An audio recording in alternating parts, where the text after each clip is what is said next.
Governor, let's start with the big news of the day. Obviously, today is the last day of the legislative session.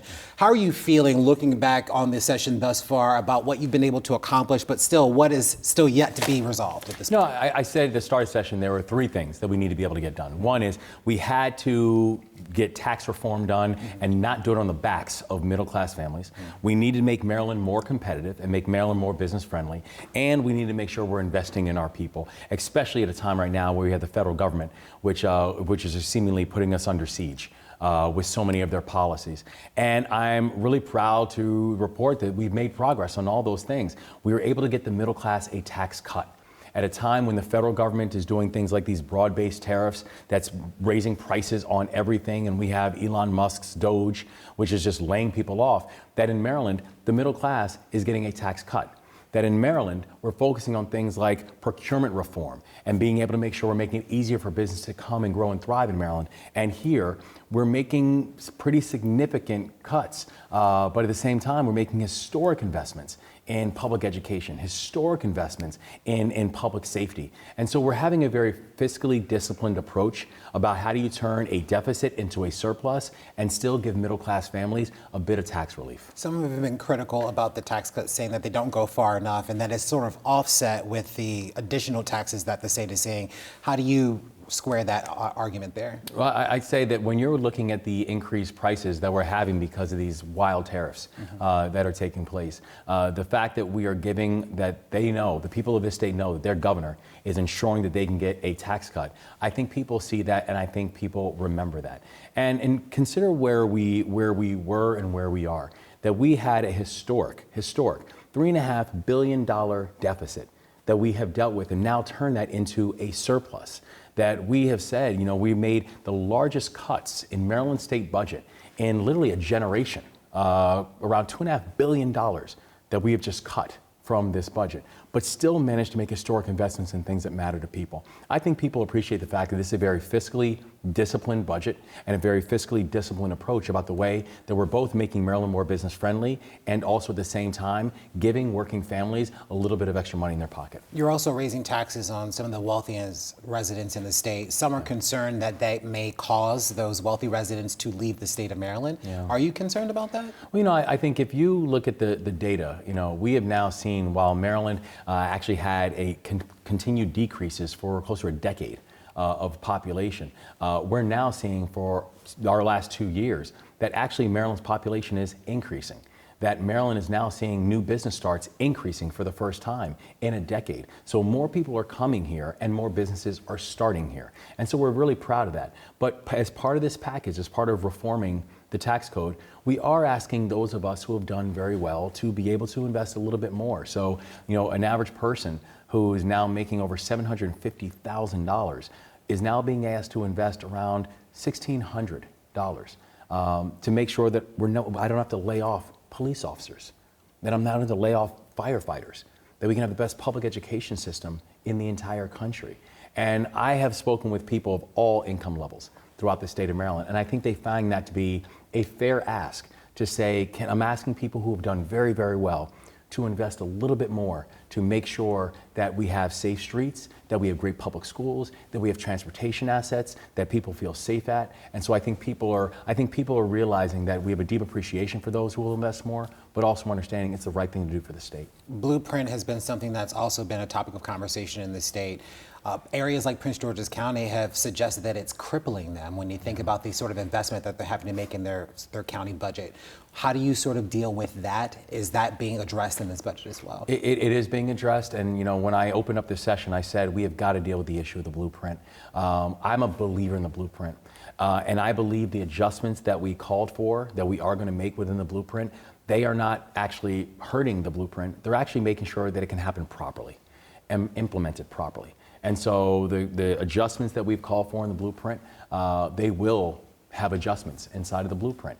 And it's because I believe on a long-term sustainable basis, we have to have the best public schools in America, and we have to be smart and thoughtful about the way we're going to make that happen. Where's the accountability component in all of this? I mean, there's a lot of money being spent, but we're not seeing the sort of corresponding test scores. Where's the accountability arm in that? Well, I think one of the great things we've seen, at least in the past 2 years, is that we have seen test scores actually increasing. If you look at statewide, we now have seen Maryland jump 20 slots in fourth grade reading scores in just 2 years under the leadership of Dr. Wright, who's our new school superintendent, that we've seen math scores begin to increase now under her leadership. And so I'm actually really proud of the fact that we've started to see improvement. Still more work to do, especially when you consider where we started from, when I was first sworn in as governor. But we're really proud of some of the progress we've started to see. And for the blueprint specifically, we have an accountability board that the General Assembly put in place that's actually focusing on making sure there's real accountability behind every blueprint dollar spent. Do you feel that too much money is being spent at this point? Well, I think when you need to have a world-class education system, I think everything that we are trying to do and trying to get done means we have to have a public education system that is getting people prepared for not just college, but also for careers. But I also believe that the way you get there is not always just spend more money, that it has to be accountable. And you got to make sure you're spending it in the right places with the right accountability measures. And that's what I think the adjustments that we have called for, the budgetary adjustments when it comes to funding for public education and the blueprint, I think that's exactly what we're aiming towards. I want to get to tariffs really quickly now that they are in place. The market taking yet another hit today after the president's tariffs went into effect over the weekend. What sort of impact do you expect this will have on the state of Maryland? How are you going to plan for it? I mean, essentially what these tariffs are, it's a national sales tax. So it is going to mean everything will be more expensive on everybody. That's what these tariffs are. Because tariffs are actually an economic tool. The problem is that this administration is not using it as an economic tool. They're using it as an ideology. They're using it as they're just punitive and broad-based, which does not make any sense, and it's the reason why we are seeing the economy taking the hit that we're seeing. And we're seeing the impacts all over the state. I was just with farmers in the Eastern Shore last week who told me that these are farms that have been around for over 100 years, who are now saying they're not sure if they're going to survive the next 6 months because of the jump in prices on everything from barley to poultry. I mean, this is staggering, the impacts. It's going to impact the small businesses. It's going to impact the individual families. So watching how these tariffs are hitting, and particularly at a time when you're watching the impact of these tariffs, which essentially is a national sales tax, these Elon Musk Doge cuts, where he's just firing people indiscriminately, and how the markets are now imploding, and that's people's retirement money. That's their money that is being invested in pensions that's now completely eroding. So there is a danger to the chaos that this administration has continued to bring on board. But the thing I want people to know is that, while I will work with anyone, I will bow down to no one. And we are going to make sure we're protecting Marylanders at every turn. What is your relationship with the president at this point? Is there one? There is. I had a chance to speak with the president, I guess, 2 weeks ago. And I will work with this new administration in places where we can find a common ground, and in places where I feel like the policies that are being put in place are actually benefiting the people of the state of Maryland.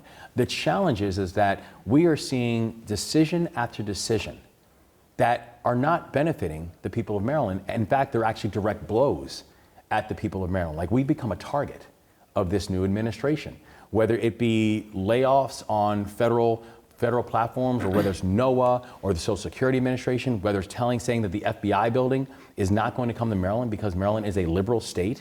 I mean, these are direct attacks at us. But I just want people to know that while we are seeing the power of the federal government and the power of the president, now is the moment when people are going to see the power of governors and the power of states and the power of leaders within our individual states, and frankly, the power of the people. You've suggested that there's sort of a reliability issue as it relates to working with the Trump administration, that they just aren't a reliable partner as you would expect one to have with the federal government. Does the budget sort of factor that in, that there are sort of all of these market tailwinds that the state potentially could be coming up against that could affect how you're trying to plan moving forward? Absolutely. And the challenge is that in many ways we are too reliant on the federal government. We have got to diversify our economy. Our economy cannot rely on who's sitting in the Oval Office. And so that's the reason that the growth package, because I'm a big believer, you've got to focus on economic growth. Economic growth is the way we're going to get out of this. And the way you focus on economic growth is you must invest in industries that you know have a higher chance of outperformance. And so we are going to invest in industries like life sciences. We're going to invest in industries like IT, and that includes quantum and AI. We're going to invest in things like aerospace and defense. These are industries that Maryland has a unique competitive advantage in, but if you look at the balance sheet historically for Maryland, you would never know that Maryland is the home of some of the greatest and largest assets in these individual spaces. Those days must change. And that's why a big focus that I have had is we've got to have a growth agenda, and that includes making sure we're diversifying off of Washington, D.C. But the budget also calls for a tax on IT as well. And so how do you deal with that? You say you're going to make that investment, but you're also taxing that industry as well. Well, I think what's happening with that is just, it's really a modernization where we know we've adjusted from going from a goods economy to really a services economy. And so really what it's doing, it's getting us more in line with other states that are doing similar things, and frankly, other blue states and red states. I mean, this is what Texas does. This is what Ohio does, in addition to Washington, D.C. But also, if you look at the places where we have carve-outs and exceptions, we have carve-outs and exceptions for things like quantum and cyber and intellectual property. So we have carve-outs for some of these specific industries that I believe that Maryland has a distinct advantage in. And so, because I also believe there's going to be the industries that are going to help us to grow. So we can both be smart and targeted, and at the same time making sure we're modernizing our economy and putting it more in line with other states. The president has been clear that there needs to be substantial changes to the federal workforce. Obviously, those reductions are having a huge impact on Maryland, as we've just described. I know you have been sort of spearheading campaigns to work with and kind of get those federal workers into Maryland state government. Any other programs we can expect on the horizon to also deal with this issue as we expect more cuts to come down the pipeline? Absolutely. I mean, people need to know that we are going to get creative, and we are going to be creative and aggressive in terms of making sure we're protecting our people. And so in addition to streamlining people into available state government jobs, and you think about it, we have a huge shortage of teachers, for example, in the state of Maryland, tens of thousands of vacancies for educators, certified educators. We have a shortage of nurses.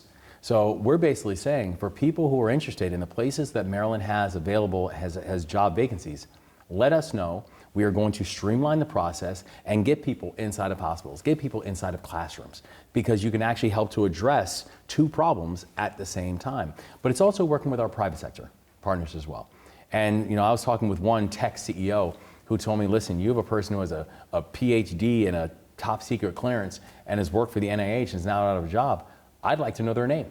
And so it's also working with the private sector to being able to lift up our workers and lift up the people who right now need and deserve a champion and support, and letting them know that the state is going to be here to help.